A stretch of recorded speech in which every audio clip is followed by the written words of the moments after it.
The reason for today's chat is simply, I thought that some people might like to try this at home as a DIY project. We're doing up our bathroom here. I've got the ceramic tiles, and with the ceramic tiles comes the plasterboard, which exposes the studs and all the sins committed by the builders who built this. We'd always wondered why when we laid in bed at night and somebody was in the shower of the bathroom, it actually sounded like you were in the bathroom with them. Well, we found out the insulation in this was appalling. It's not acoustic insulation originally, it's some thin thermal insulation. It's not even whole sheets, it's some offcuts that were here. The nails are mine because I got so fed up with the stuff raining down on me when I was taking off the plasterboard.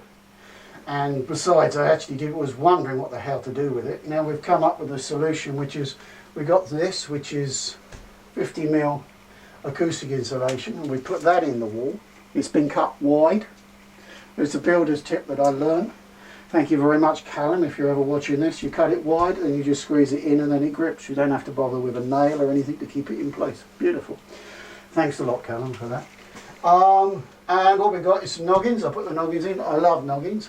We've had the second big problem, which is trying to get a decent fixing in these walls, because of course you've got to know where the studs are, and there was nothing to tell me where the studs were, noggins were, or anything. So trying to put a bathroom cabinet up on plasterboard fixing was always a little bit nervy for me. I managed to come around ways of doing that, but that will be subject to another video. Anyway, so what we're doing is we're going to put noggins in, acoustic insulation. We're going to cover it up with this. Basically we've got a 60mm air gap which has to be taken account of. So the screws we're using, I love these screws, they're 50mm screws, they're chipboard screws. They have an additional slot in there which is called square drive, or I think it is slotted shank or something they call it. And they come in varying lengths, chipboard, square drive, slotted shank screws. I've tried using others today, but it just didn't work even with pre-drilling, so I pre-drilled and used these.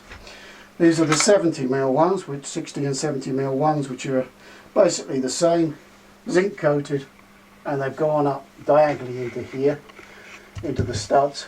The way you do that is simple.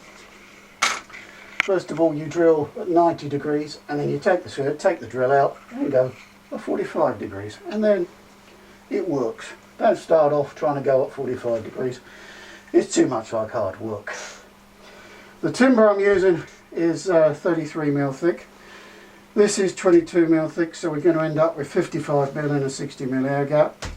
Just to show you the man I am, this is somebody else's remains of truss rafters, which are fished out of a skip during lockdown, to build some frames I built for growing squash plants in the garden. So we gave up with the idea of ever growing those again. It was just too much like hard work. The timber is excellent still.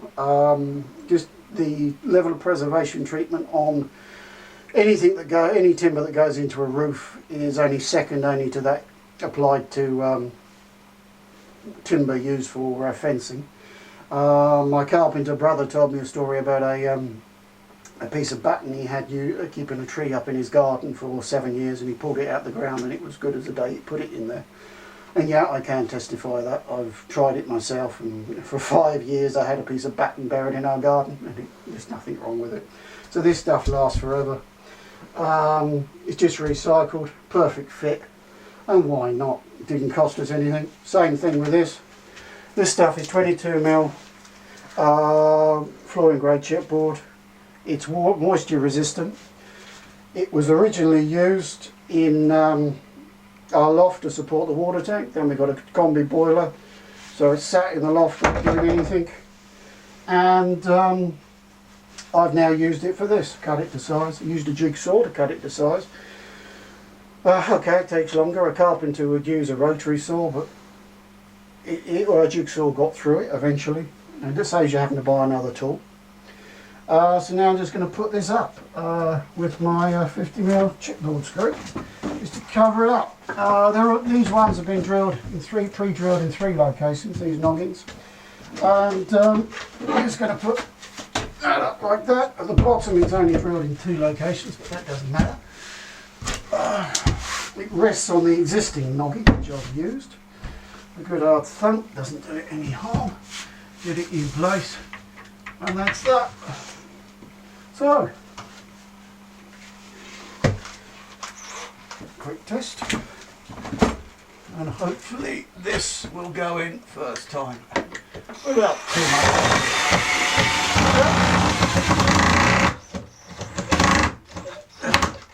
The screws are countersunk. At the end of the day, they won't do much countersinking in this stuff. Alright, that's that. And that's the end of the video. Thanks for watching.